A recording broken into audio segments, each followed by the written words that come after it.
Summer is officially here, guys, which means we've officially crossed the halfway point in the year. And if we're all being honest, I think we know 2024 isn't hitting quite as hard as 2023 in terms of co-op releases. Sure, we've had some big hits like Helldivers 2, but this first half hasn't quite matched the cadence of releases from last year. But that doesn't mean 2024 is going down without a fight. The second half of the year has some really great games to look forward to, so instead of looking back, we're here to look ahead.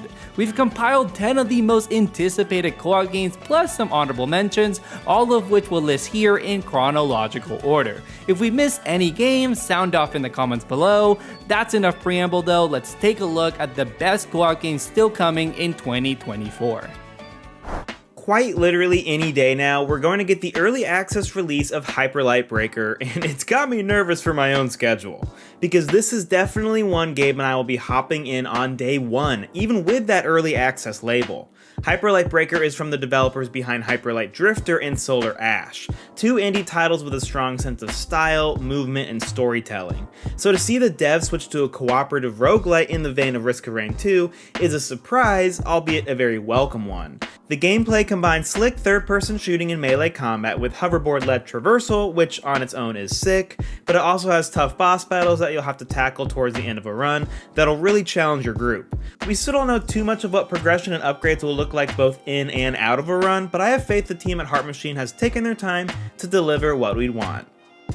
The first firm release date on the list is also rapidly approaching, as Flock is set to release on July 16th. This is an indie co-op game featuring 4-player online co-op and published by Annapurna Interactive, who are known for their keen eye for artsy/unique titles.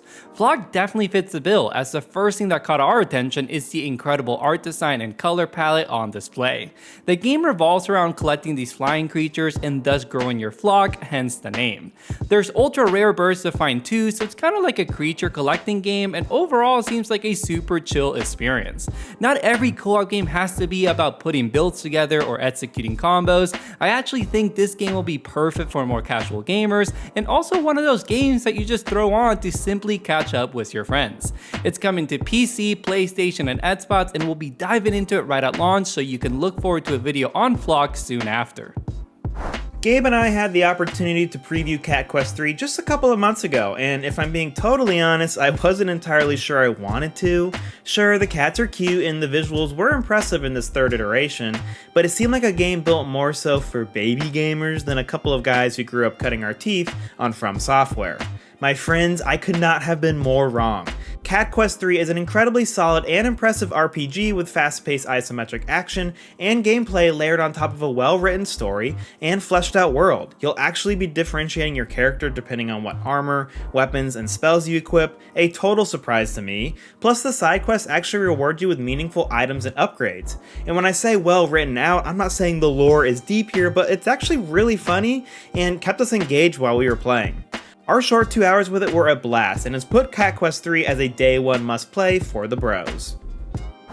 Core Keeper was a breakout indie hit when it launched onto early access back in 2022. It's a game we really wanted to check out then, but decided to wait for its 1.0 release, more on that in a second. If you've never heard of it, this is a top-down survival sandbox title featuring 8-player online co-op. It's similar to games like Minecraft and Terraria, but Core Keeper places a big emphasis on co-op play. There's a ton you can do together, like building up a huge base, tackling bosses, and of course, it wouldn't be a survival game without fishing.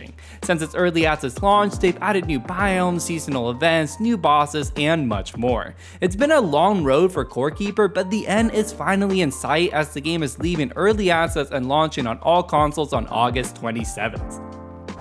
As you all can imagine, our most anticipated co-op title still to release in the year 2024 is Space Marines 2. Man, Saber Interactive are absolutely cooking with this one. I don't know if I need to spend too long on it because, like me, you're probably already convinced. Not only is the story campaign entirely playable in 3-player co-op, but there's an additional co-op mode titled Operations where the focus is on replayable missions you can queue into with friends. Plus there are 6 classes to choose from, all fully customizable, and the devs even managed to squeeze in a full 6v6 PvP mode. The package on offer here feels like everything everything any Warhammer fan could ever ask for, and then some. They've taken their time with it, but I think it means we're getting something special come September 9th. The description for Streets of Rogue 2 on Steam says it's a crazy immersive RPG sandbox set in a vast randomly generated open world where freedom and fun are dialed up to 11. And you know what? Looking at this gameplay, I think that's right on the money. Like the original Streets of Rogue 2 features 4-player co-op including both online and local modes. The game has a main quest that sees you overthrow a corrupt president, but I think most of the fun will be in just doing your own thing. There's a ton of wacky character classes from a scientist, vampire, hacker, or even a gorilla class.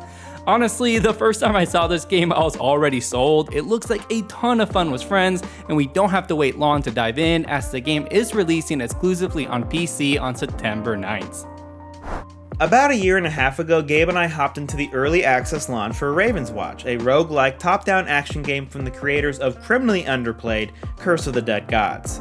The game's calling card is its cast of storybook heroes and villains that you'll play as, like Little Red Riding Hood or Aladdin, and how their unique movesets and kits will change up your gameplay pretty much entirely.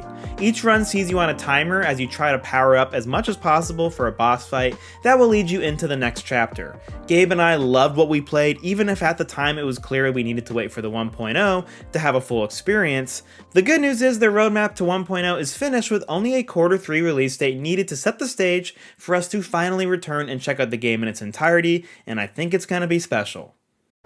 Arguably my favorite announcement from this year's Summer Game Fest was No More Room in Hell 2. This is an 8-player online co-op zombie survival title featuring a permadeath mechanic, which means when you die, you basically have to start a new character. The sequel is being developed by Torn Banner Studios, who totally knocked it out of the park with Chivalry 2, which obviously bodes extremely well for the melee combat in this game.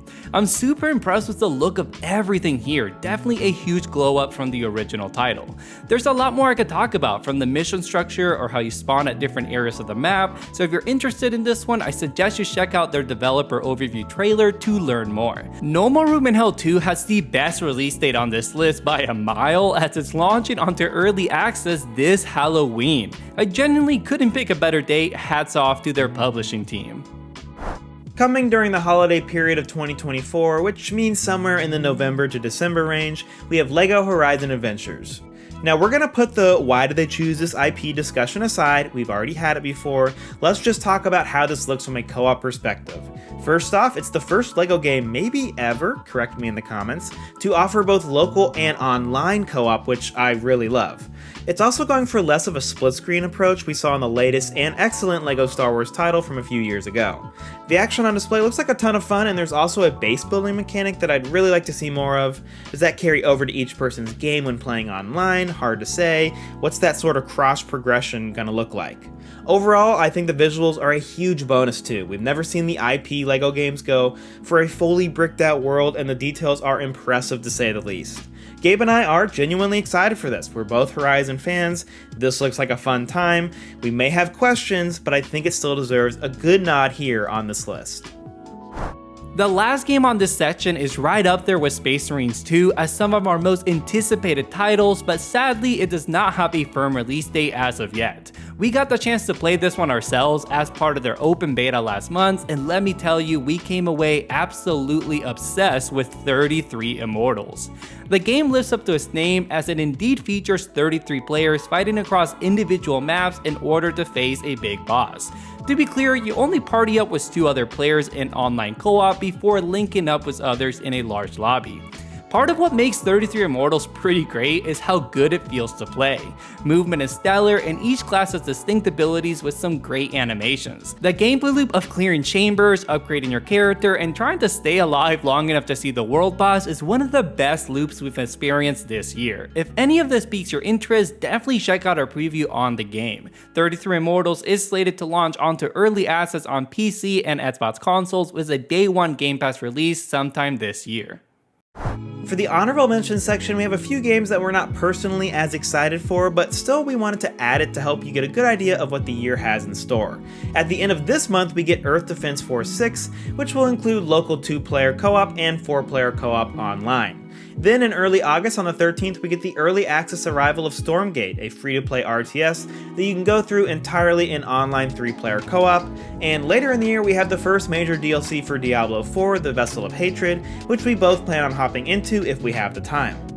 And finally, a few more games that we are definitely excited for with that 2024 tag, but there's no release date, so it's hard to say if they'll actually come out this year.